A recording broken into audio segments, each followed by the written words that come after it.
Welcome to Democracy Now!, democracynow.org, the War and Peace Report. I'm Amy Goodman. Russia faces growing global outrage as mounting documentary evidence reveals war crimes committed by Russian troops in Ukraine.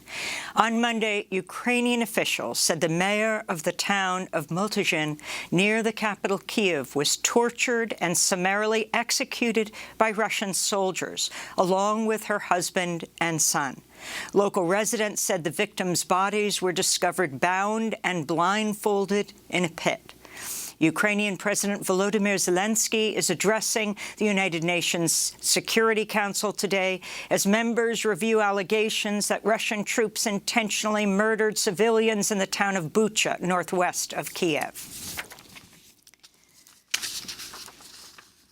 For now, only in Bucha it is known that there have been more than 300 people killed and tortured. The number of casualties will probably be much higher when the entire town is checked. And this is only one town, one of many Ukrainian communities which the Russian forces managed to capture. That was Ukrainian President Volodymyr Zelensky, who is addressing the UN Security Council today. Zelensky and other Ukrainian officials said images out of Bucha showing Russian atrocities could be just the tip of the iceberg. Meanwhile, Kremlin officials have rejected accusations that Russian soldiers killed civilians in northern Ukraine, saying images of graves and corpses had been manufactured in order to smear Russia. Russian Foreign Minister Sergei Lavrov said Monday U.S. leaders should examine their own consciences before accusing Russian President Vladimir Putin of war crimes. First of all, what about those many American politicians who originated the Iraq War using well-known pretexts, who also ruined Libya together with NATO partners, who invaded Syria?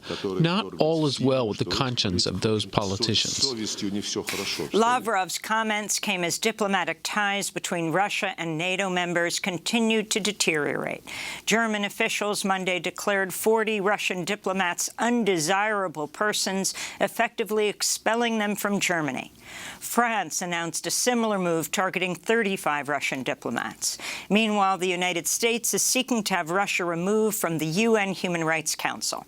On Monday, President Biden promised to impose additional sanctions on Russia as he doubled down on his previous statement calling Vladimir Putin a war criminal. He is a war criminal, but we have to gather the information. We have to continue to provide Ukraine with the weapons they need to continue the fight, and we have to gather all the detail so this can be have a war crime trial. This guy is brutal, and what's happening in Bucha is outrageous, and everyone's seen it. Biden's National Security Advisor Jake Sullivan said Monday the U.S. may help build a war crimes case against Putin at the International Criminal Court in The Hague. Like Russia and Ukraine, the United States has not ratified the Rome Statute, which created the International Criminal Court. The United Nations warned Monday humanity has less than 3 years to slash greenhouse gas emissions nearly in half in order to prevent the most catastrophic effects of the climate crisis. In a major new report, scientists with the UN's Intergovernmental Panel on Climate Change found that without immediate and dramatic action, it will be impossible to limit global temperature rise to 1.5 degrees Celsius above pre-industrial levels. UN Secretary-General Antonio Guterres said the report documented a litany of broken climate promises by nations. It is a file of shame, cataloguing the empty pledges that put us firmly on track towards an unlivable world. We are on a fast track to climate disaster. Major cities underwater, unprecedented heat waves, terrifying storms, widespread water shortages, the extinction of 1 million species of plants and animals. And this is not fiction or exaggeration. It is what science tells us will result from our current energy policies. The World Health Organization warned Monday 99% of the world's population breathes air that exceeds safe limits for air pollution, including fine particulates that can penetrate deep into the lungs. The WHO called on nations to slash fossil fuel use, saying the same pollution that's triggering the climate emergency is responsible for most of the 7 million premature deaths each year due to indoor and outdoor air pollution. In Brazil, hundreds of indigenous leaders arrived in the capital, Brasilia, Monday to begin a 10-day protest camp demanding lawmakers reject a bill that would allow more mining and oil extraction on indigenous lands. This is an indigenous Pataxó leader. We are here together with other indigenous people to fight to defend our people and for equality among nations, to make it known that we, the indigenous people, were the first inhabitants of Brazil, and we are here to show Brazil and the world that we are not dead and that we are living history. We are a living book. This comes as Brazilian health researchers say malaria cases among the Yanomami indigenous people have skyrocketed over the past decade due to a surge in illegal gold mining in the Amazon. The destructive practice contaminates the soil and rivers with mercury, destroys plants, and disrupts the ecosystem, triggering ideal conditions for the spread of mosquito-borne diseases. Despite this, the far-right Brazilian President Jair Bolsonaro continues to encourage mining in protected areas of the Amazon rainforest. Iranian officials say the United States is responsible for a delay in talks with world powers aimed at restoring the landmark 2015 nuclear deal, which was abandoned by ex-President Trump. A foreign ministry spokesman said Monday talks in Vienna are deadlocked over a few outstanding issues, including Washington's designation of Iran's Islamic Revolutionary Guard as a terrorist organization. We are at a point where the United States must decide whether it wants to uphold Trump's legacy just as it has done so far, or if it wants to act as a semi-responsible, if not a fully responsible government and have the agreement happen. The U.S. State Department said last week only a small number of outstanding issues remain in the talks, which would lift harsh sanctions in exchange for guarantees that Iran will not pursue nuclear weapons. More than 90 refugees drowned in the Mediterranean Sea over the weekend after their overcrowded boat capsized. The refugees had departed from Libya last week as they hoped to reach Europe for safety. Only 4 people survived. The humanitarian aid group Doctors Without Borders urged for the survivors not to be returned to Libya, where they likely face detention and abuse. Between January and the end of March, some 300 refugees died attempting to cross the Mediterranean, according to the International Organization for Migration. For more on this story, go to democracynow.org. Back in the United States, Immigration and Customs Enforcement has ordered its lawyers to try to close cases that are considered low priority, according to the agency's enforcement guidelines. It's a move that could potentially clear out hundreds of thousands of deportation and asylum cases pending in immigration courts. There's currently a backlog of some 1.7 million cases.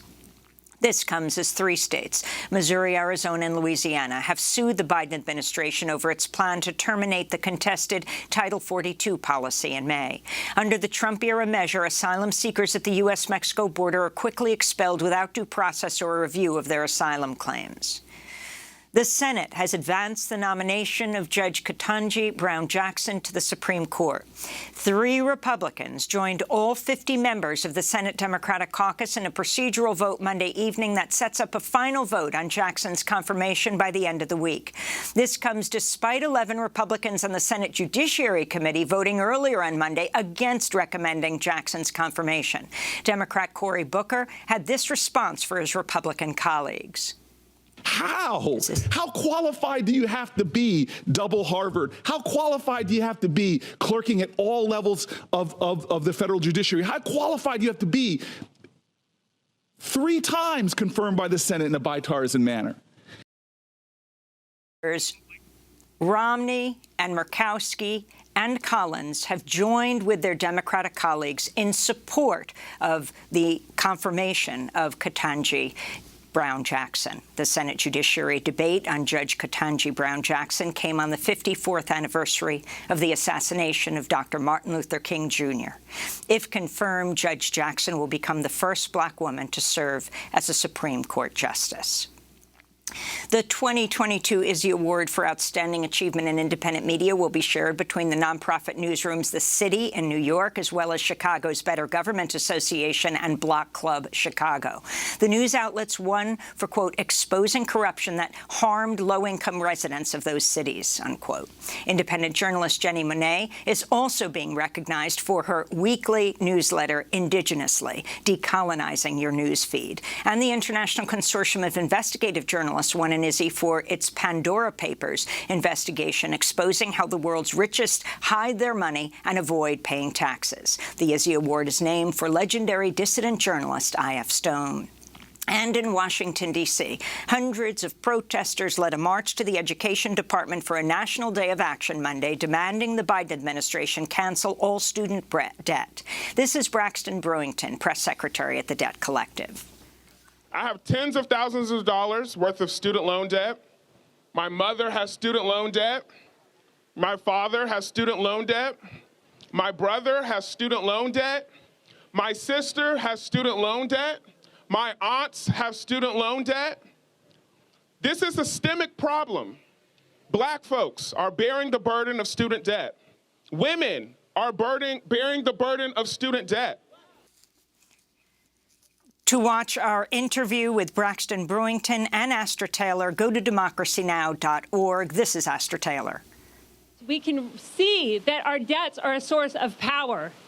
Individually, they overwhelm us, but together, we can wield that power as leverage to push for a better system, to fight for the abolition of unjust debts and the provision of the things that we need to survive, to thrive. The Debt Collective is demanding President Biden fulfill a campaign promise to cancel student debt before federal student loan payments restart in May. Debt cancellation would give relief to some 45 million borrowers who owe nearly $1.8 trillion in student debt. And those are some of the headlines. This is Democracy Now!, democracynow.org, The War and Peace Report.